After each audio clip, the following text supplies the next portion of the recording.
Bienvenidas y bienvenidos a Media 20.1. La destacada periodista Jacaranda Correa fue nombrada recientemente, hace algunos días, titular de la Cátedra Miguel Ángel Granados Chapa. Esta cátedra está, asentada en la Universidad Autónoma Metropolitana. Sobre los proyectos que se tienen en relación, claro, con esta cátedra, pero también su balance sobre la relación entre el nuevo gobierno de la presidenta Claudia Sheinbaum y los medios de comunicación, será la entrevista con Jacaranda. Antes de ello, le invito a ver, como cada semana, algunos de los hechos destacados en materia de medios y telecomunicaciones con Viridiana Viri Mondragón. Netflix anunció una inversión de $1.000 millones para producir series y películas en México de 2025 a 2028. La presidenta Claudia Sheinbaum celebró la inversión de esta plataforma digital, la cual destacó es muestra de que México es un país grandioso por su riqueza, pero también por el talento mexicano. El CEO de Netflix, Ted Sarandos, destacó que con estos recursos se podrán realizar alrededor de 20 producciones por año, lo cual contribuirá al crecimiento de la industria audiovisual, así como la creación de empleos. También el directivo de Netflix dijo que colaborarán con los estudios Churubusco para mejorar sus instalaciones. El presidente de Estados Unidos, Donald Trump, hizo un reconocimiento a Claudia Sheinbaum Pardo, presidenta de México, por compartirle la campaña de prevención contra el fentanilo que realiza en la sociedad mexicana y que él replicará en su país. En dos eventos distintos realizados los días 19 y 21 de febrero, Trump dijo que la decisión de hacer una campaña similar se originó de una llamada con la presidenta Sheinbaum, quien le comentó que México no tiene problemas de drogas porque hay valores familiares. El mandatario estadounidense anunció que para la puesta en marcha de la campaña se invertirán hasta $200 millones. Las organizaciones Redes AC y Red presentaron el informe La Política Pública de Conectividad en México, en el que se hacen recomendaciones puntuales para lograr una mayor penetración de Internet y telefonía móvil. Eric Huerta, coordinador general de Redes AC y autor del informe, dijo que la Comisión Federal de Electricidad, a través de su programa Telefonía e Internet para Todos, debe incorporar la participación de pequeños operadores y redes comunitarias en el mantenimiento y expansión de la red en zonas apartadas, lo cual aumentaría la sostenibilidad y generaría desarrollo local. También propuso dar continuidad al programa Conectividad para el Bienestar y fortalecer la instalación de infraestructura móvil, así como la red de fibra. La Cámara de Senadores recibió de la Secretaría de Gobernación la iniciativa para trasladar el derecho de acceso a la información y la política de transparencia a la Secretaría Anticorrupción y Buen Gobierno. En el documento se mandata la extinción del Instituto Nacional de Transparencia, Acceso a la Información y Protección de Datos Personales, el INAI, así como de los organismos garantes en las entidades federativas. De aprobarse la iniciativa, habrá nuevas leyes generales de transparencia y acceso a la información pública, de protección de datos personales en posesión de sujetos obligados y federal de protección de datos personales en posesión de los particulares. El documento refiere que el objetivo es fortalecer el uso óptimo de recursos públicos sin que con ello disminuya la garantía de los derechos de acceso a la información y protección de los datos personales. Estas fueron algunas de las noticias más destacadas de la semana. Volvemos con Gabriel Sosa Plata con mucha más información aquí en Media 20.1. Muchísimas gracias a Viri Mondragón y muchísimas gracias a Jacaranda por estar aquí. Ay, muchas gracias, mi queridísimo colega, amigo, de verdad, te agradezco este espacio. Además, siempre es un placer, un gustazo estar aquí, pues en esta universidad, que es, pues sí, mi casa de estudios, la UNAM, ¿no? Aunque ahora, como tú bien lo decías, estoy en la UAM, que me abrió las puertas, te decía yo, desde hace casi una década, más de una década, y la verdad estoy muy, muy contenta, muy honrada, con una responsabilidad importante ahí en la UAM, sobre todo por ser la primera mujer y también la primera mujer periodista en medios audiovisuales, y yo lo subrayo porque pues lo que me interesa es justamente dimensionar qué significa ser una periodista en medios audiovisuales, ¿no? Que no es nada más hacer un programa de televisión, tú lo sabes, hay infinidad de posibilidades. Sí, por supuesto. Aquí ya hemos hablado en algunos momentos de esta cátedra. Sí. Pero para quienes nos ven por primera vez, ¿de qué trata esta cátedra? ¿Cuáles son sus objetivos? Pues mira, qué importante también la pregunta, porque mucha gente, cuando yo compartía en las redes que había sido seleccionada después de un largo proceso, porque te postulas a esta Sí. cátedra, ¿no? A la UAM, y te evalúa un consejo académico, ¿no? Y te puntea a ver cómo está tu trabajo académico, cómo está tu labor como periodista, tu obra artística o periodística. Y bueno, después de este proceso, digamos que esta cátedra tiene como objetivo, por supuesto, difundir el trabajo, la obra, la impronta de Miguel Ángel Granados Chapa, que pues como tú sabes fue un periodista muy destacado, con diría yo, y lo subrayo, un manejo del lenguaje impecable, con unas columnas, su plaza pública tan conocida, ¿no? Siempre con una meticulosidad y una metodología impresionante, ¿no? Para plantear cualquier tema, su programa de radio. Muy culto, un hombre aparte, muy culto, ¿no? Muy culto, y con una apertura, digamos, en términos del periodismo, que a veces eso en estos tiempos me parece que lo perdemos, ¿no? Como que nos especializamos, nos centramos en unas cosas y olvidamos que ser periodista es esa posibilidad de mirar a diferentes disciplinas y a varios territorios, y una obligación tener la posibilidad de, pues eso, ¿no? De mirar desde muchos lugares. Sí, así es. Ahora, eres la primera mujer, lo acabas de Sí. mencionar.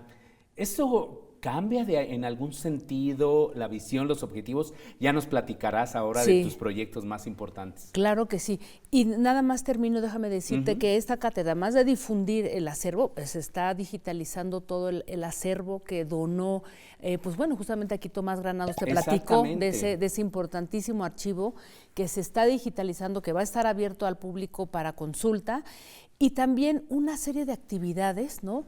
Entre ellas un diplomado que estoy justamente ahora trazando y concibiendo, que va a ser un diplomado sobre desinformación, fake news. Creo que es uno de los temas muy importantes. Inteligencia artificial. Inteligencia artificial, que ese será otra cosa que por ahí estoy intentando trazar, pero es este diplomado, y son herramientas, funciona mucho para los periodistas de los estados y para periodistas de América Latina.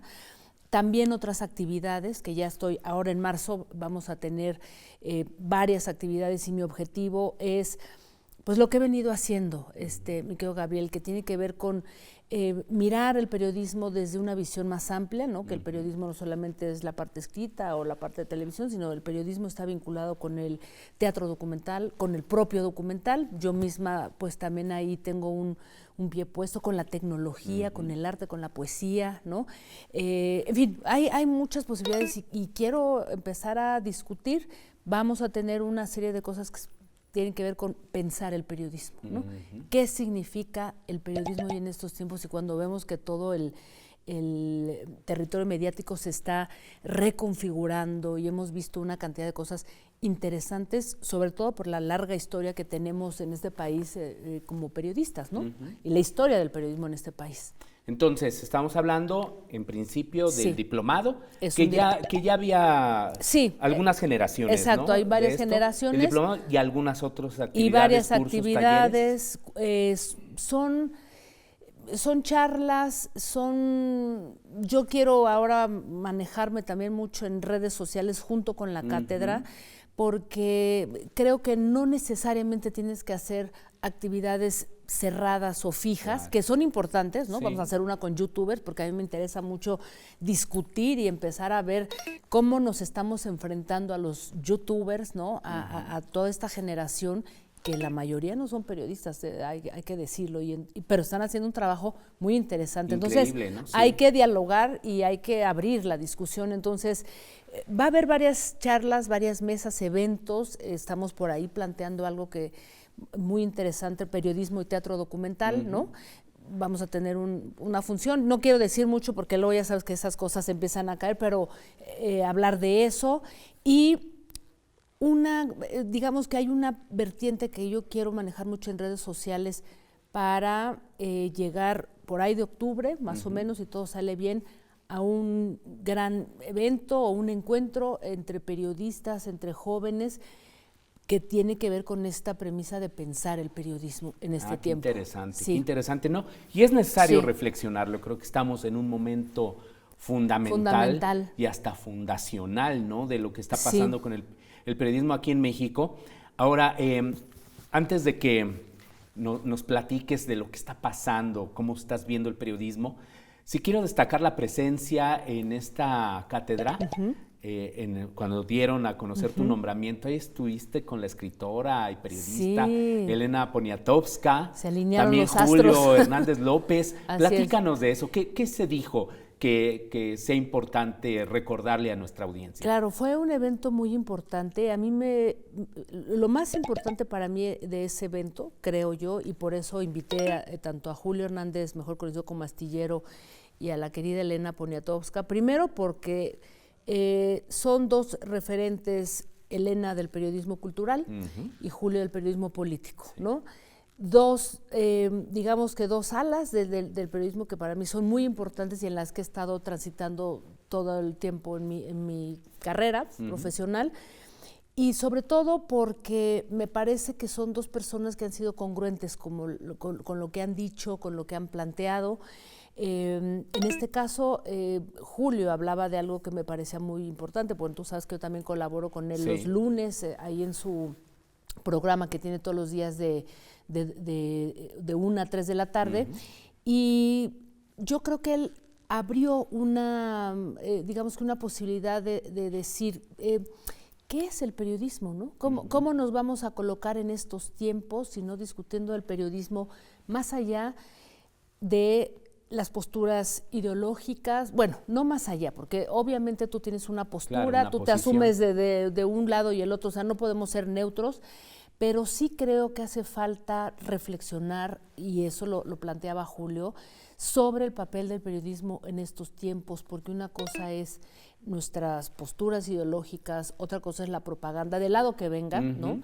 Y otra cosa, que eso es lo que se ha empezado a transformar, es de cómo generar determinadas informaciones, notas que tengan una amplitud para poder abarcar, ¿no?, a diferentes públicos. Entonces, sí creo que es muy importante por el momento en que nos encontramos y la gran transformación que ha habido a nivel del debate público, porque es un debate muy intenso, ¿no? Y también de los consumos, ¿no? Porque obviamente las figuras que antes veíamos en todas partes ahora se están diluyendo, ¿no? Y están ocupando estos espacios, pues una nueva generación. Tenemos ya que hacer la pausa. Claro que sí. Querida Jacaranda, pero por favor no se vaya. Vamos a seguir hablando sobre esta cátedra Miguel Ángel Granados Chapa, pero también, ya le decíamos, sobre qué está pasando con el periodismo en estos primeros meses de gobierno de la presidenta Claudia Sheinbaum.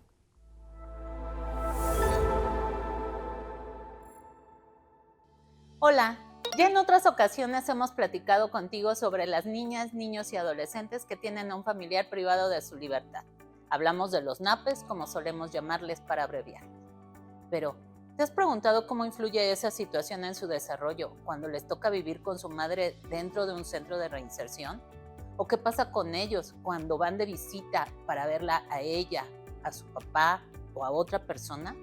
Cuando una niña o niño nace o crece en prisión hasta los 3 años, tal como lo permite la ley, se reduce la probabilidad de que tenga acceso a servicios, atenciones que garanticen su cuidado y atención adecuada a esa primera etapa de su vida. Debemos recordar que todo lo que ocurre en los primeros años tiene un impacto directo en el desarrollo. Por ejemplo, no acceder a un centro de atención infantil con personal especializado que acompañe su crecimiento y aprendizaje, o no convivir en entornos de juego adecuados, no tener contacto con la naturaleza o no contar con acceso a servicios de salud tendrá repercusiones perjudiciales en los años venideros. Por otro lado, el proceso de separación de su madre al cumplir los 3 años impacta inevitablemente en su salud emocional, ya que hasta entonces es con ella con quien ha mantenido el único vínculo cercano en un mismo entorno, ya conocido, por lo que al salir implica convivir con gente diferente, lugares y cosas desconocidas, y todo esto representa una experiencia traumatizante. En una niña, niño o adolescente que acude de visita al centro de reinserción, también hay efectos importantes, ya que los procesos para ingresar a ver a mamá, papá o cualquier otra persona querida son bastante violentos para ellas y ellos. desde los trayectos tan largos que en ocasiones tienen que hacer para llegar a los centros, las filas de horas en las que se tienen que formar para evitar su revisión y acceso, hasta los métodos que se implementan con este fin. Para reducir el impacto que esto les provoca, desde la Secretaría Ejecutiva del Sistema Nacional de Protección Integral de Niñas, Niños y Adolescentes, estamos trabajando con las autoridades corresponsables para sensibilizar y visibilizar la vulnerabilidad en que se encuentran los NAPES, además de coordinar y articular acciones para favorecer su reintegración familiar y protección integral. Y recuerda, los medios públicos y CIPINA promovemos los derechos de las niñas, niños y adolescentes. Estamos de regreso en Media 20.1. Recuerde que este programa se estrena todos los jueves a las 9 de la noche. Paralelamente, en las cuentas que tiene TV UNAM en Facebook y en YouTube, se hace el estreno. Luego, los sábados nos puede ver en la retransmisión también a las 9 de la noche.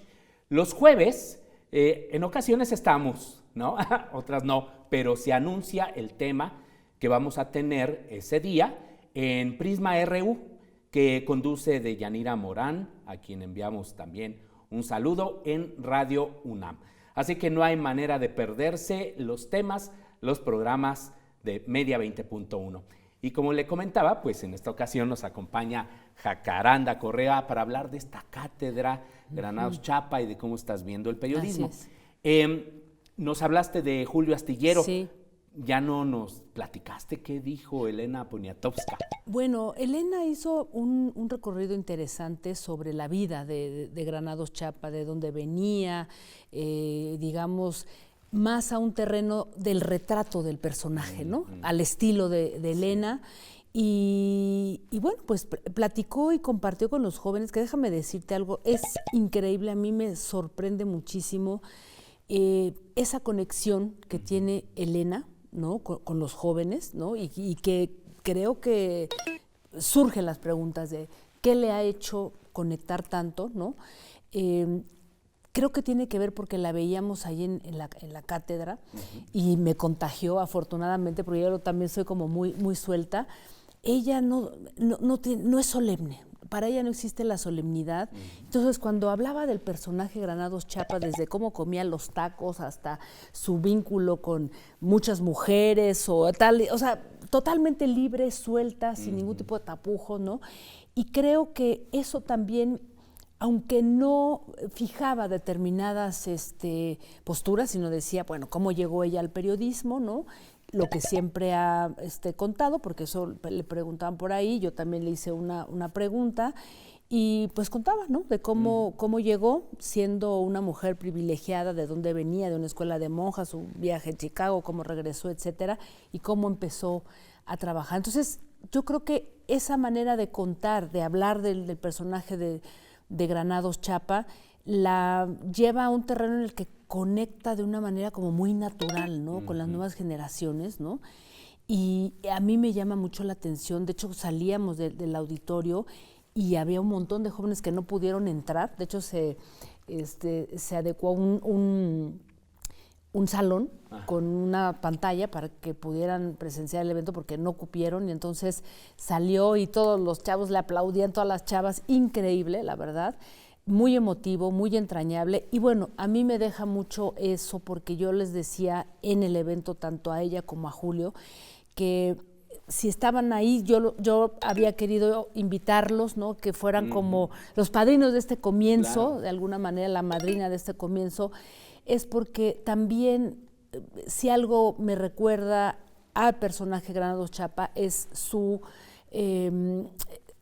esa ética y esa congruencia que tenía en su forma de vivir y en su forma de ser, ¿no? Y me parecía que tanto Julio como Elena de alguna manera tienen eso, ¿no? Y que a mí me gusta porque son dos seres humanos increíbles con los que yo he tenido un acercamiento muy importante. No se los ha comido el personaje, como no se lo comió a Granados Chapa, porque tú sabes que hay muchos colegas a quien se los come el personaje, ¿no?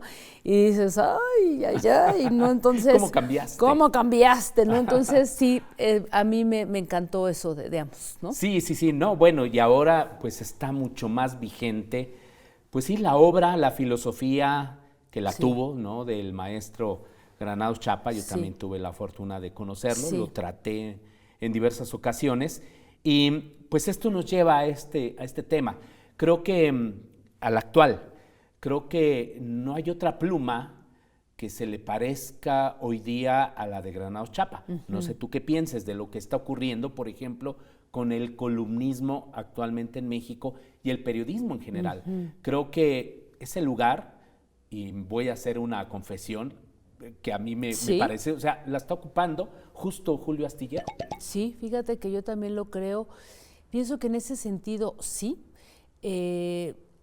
Julio tuvo una época que a mí me encantaba ese manejo del lenguaje. Yo creo que ahora hace demasiadas cosas. Le digo, Julio, un programa diario Sí, de es muy 1 a 3, pesado. más una columna diaria, o sea, es una barbaridad, ¿no? Pero tiene razón porque el manejo del lenguaje y que todavía de pronto Julio hace, creo que es muy interesante, ¿no? En términos de su rigor. Creo que hay otros columnistas, por ejemplo, Álvaro Delgado también es un buen columnista. Fabricio Mejía, que es más cronista, pero bueno, Sí. está por ahí. O sea, en términos de la rigurosidad, ¿no?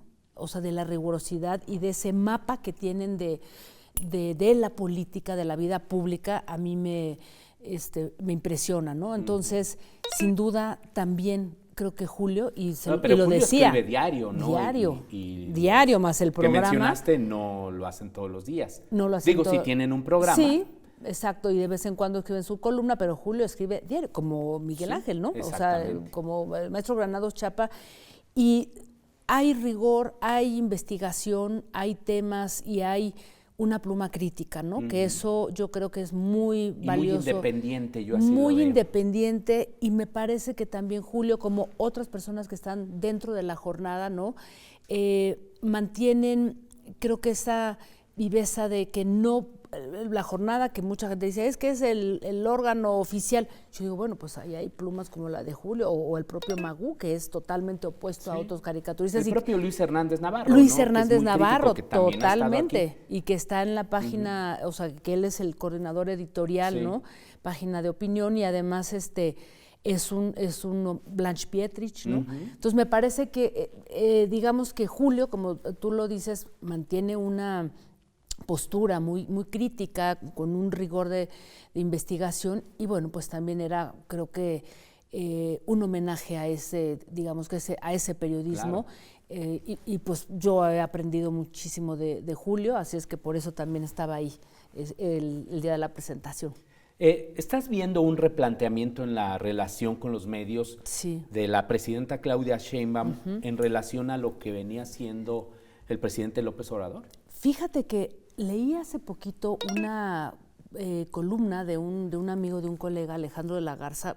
Planteó algo que me pareció interesante en el portal de información, Sin embargo. Ahí tiene una columna semanal, y me hizo reflexionar sobre esto que estamos viviendo en un momento en el que, ¿dónde están las disputas narrativas hoy en el periodismo, ¿no?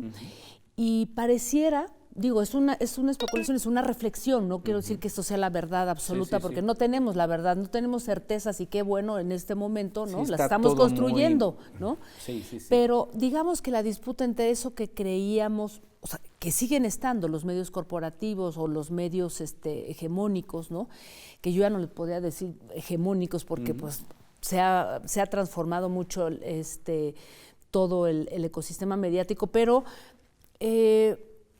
ver que hoy hay una disputa entre un periodismo en la arena digital, que es el periodismo que de alguna manera lo vemos un poco más pegado, que es pro gobierno o pro 4T, como le llaman, y que abiertamente se manifiestan como periodistas activistas, Sí. ¿no? Por el otro lado tienes periodistas que se asumen o que nos asumimos de izquierda, ¿no? Y que tenemos posturas a veces críticas de decir, o sea, que yo tenga cierta afinidad o que haya votado no significa que no vea lo que se está haciendo mal, porque mal haríamos, ¿no? O sea, creo que desde el periodismo tenemos que hacer esa crítica. Y por el otro, eso que se llama el periodismo totalmente independiente, que yo digo, bueno, ¿Independiente de quién? ¿De quién? ¿No? Claro, porque o sea, los poderes políticos y económicos siguen dices, estando bueno, presentes, independiente ¿no? eres digital, estás en YouTube, pero dependes de la monetización, ¿no? Sí. Por otro lado, estás haciendo investigación, ¿quién te da el dinero para la investigación? Claro. O sea, yo creo que sí, por eso te digo, esto de pensar el periodismo es desde dónde nos colocamos, desde dónde ponemos nuestros valores éticos y qué valor le empezamos a dar al ejercicio, al oficio periodístico, ¿no? Aunque algunos defienden el periodismo militante, ¿no? Yo lo respeto. Lo interesante, creo yo, es que se han abierto las posturas, ¿no? Sí, ahora tenemos Lo ves ya más claro, alternativas. ¿No? Ya se nos terminó el tiempo, Ay, pero, mira que- por ejemplo, ¿cómo leer esto? ¿Qué le recomiendas a las audiencias para pues tener una visión lo suficientemente integral, digamos? Es muy complejo en estos tiempos, mi querido Gabriel, tú lo sabes. Creo que vivimos momentos, no en México, sino a nivel global, no solo en México, en donde los sesgos, las afinidades, ¿no? Estos sesgos informativos de pertenencia a muchas cosas se han vuelto más evidentes, creo yo, que nunca, no porque no los haya existido, pero hoy ante una radicalidad que de alguna manera también las propias redes o las plataformas digitales han fomentado con las burbujas informativas, con los sesgos a partir de los algoritmos, etcétera, eso ha llevado a la gente a decir, yo no quiero leer esto, yo no quiero leer esto, yo no quiero escuchar esto, porque no me representa. No va acorde. Y yo creo que hoy ser ciudadana, ciudadano, informado, merece requiere de una responsabilidad, y esa responsabilidad, creo yo, es tratar de abrir el panorama, y por más que no te guste, hay que leer y hay que entender y hay que escucharnos, porque si no, entonces nos vamos a seguir manteniendo en esas burbujas, ¿no? Que pues solamente reafirman lo que queremos escuchar, y creo que no se trata de eso, y menos en estos tiempos, ¿no? Pues ahí está un reto de la cátedra. Ojalá. Gracias, Jacaranda, Gracias a y muchas ti, felicidades. muchas gracias, y de verdad un privilegio. Gracias por el espacio, mi querido colega. Al contrario, mucho éxito para Gracias. la cátedra y muchas gracias por estar aquí y también a usted. Hasta la próxima semana.